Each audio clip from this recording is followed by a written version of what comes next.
It's time for student loan repayment. If you caught our earlier video about what happens if you decide not to pay, we break it down for you. Bottom line, it's not a good idea. It's time to restart those payments, and it's time to get those payments back into your monthly budget. Here's some things you need to know as you start making payments on your federal student loans again.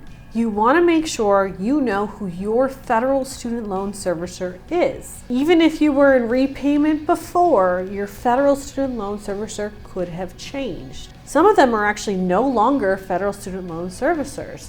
So when you get to their website or the landing page that you bookmarked or saved, they're going to tell you that you can't log in to look at your account because they no longer have your account and they no longer service loans on behalf of the federal government.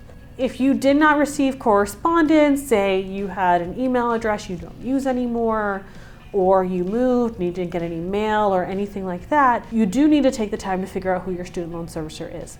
The easiest way to do this, go to studentaid.gov and log into your account. You're going to go to the top right hand and you'll see a little login in there. You will use your FSA ID and password, the same one you used to complete the FAFSA, to look at your student loan account. Now, if you have an older loan and you used a FAFSA PIN back in the day to complete the FAFSA and you never made an FSA ID, you do have the option to make an FSA ID when you get to studentaid.gov. It might take a few days and you won't be able to do everything immediately, but you can create the process to make that FSA ID. Once you log in, you're going to see a breakdown of the federal aid you have received in the past in the form of federal student loans and your federal grants. Federal grants, as we know, for the most part, you do not have to repay them, but federal student loans, you do. You're going to see your federal student loan servicer there, and that's who you want to create an account with if you don't already have one in order to start making payments. If you were on auto pay, you actually have to reset up your auto pay. They are not going to assume that you haven't had any changes in your financial situation. Maybe you changed banks and other things, or you're not prepared, and they're not just going to pull those funds. You have to take the action to update your information to continue that auto debit or auto pay for your student loans. There's an advantage to doing an auto pay, and you get a small interest rate deduction, so it is recommended. If you were on the REPAYE plan, you don't have to do anything. You'll be automatically placed in the SAVE plan.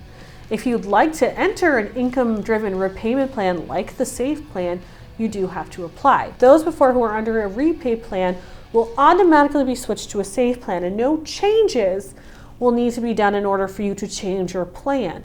However, if you were on an income-driven repayment plan, you do need to update your income and recertify your income information. And when it comes to those payment amounts, you might see a little bit of a difference. The SAVE plan is going to be calculated different than the way the REPAYE plan was calculated.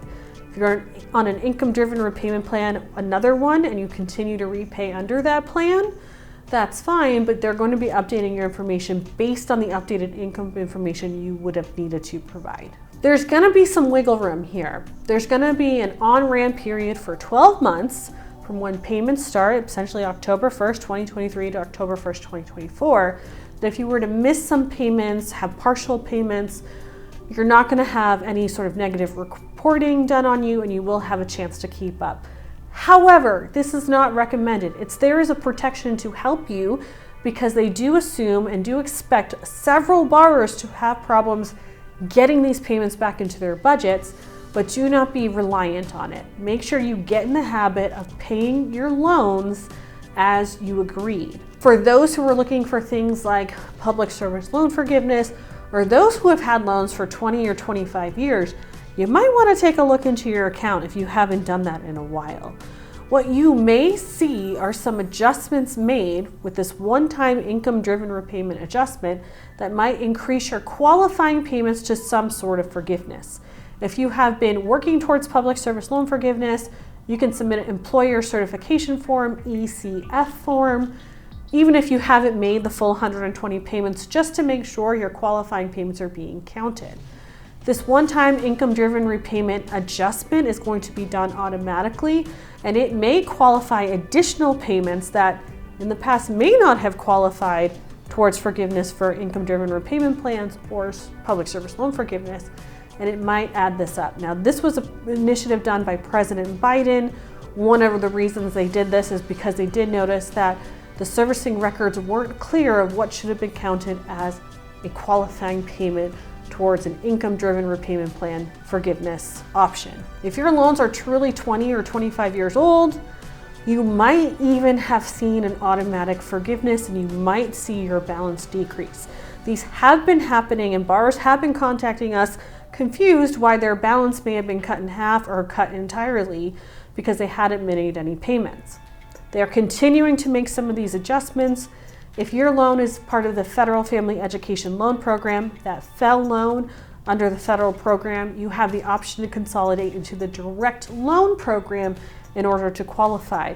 The one-time income-driven repayment adjustments will only be happening to loans federally held by the U.S. Department of Education. Get ready for repayment, get your budgets together, get your plan together. We hope and wish you all the success in getting that loan paid off as soon as you can. Make sure you follow advisors.com on all our great social media channels. You've got YouTube, Facebook, Instagram, TikTok, Twitter, and you also have advisors.com and the Advisors blog. You can always ask your questions at Ask the Advisor right on the Advisors homepage. Advisors is giving away $2,500 towards your student loan payments every quarter. All you have to do is enter at advisors.com/repayment-relief. Enter now and you could be the one who can have your student loan payments covered.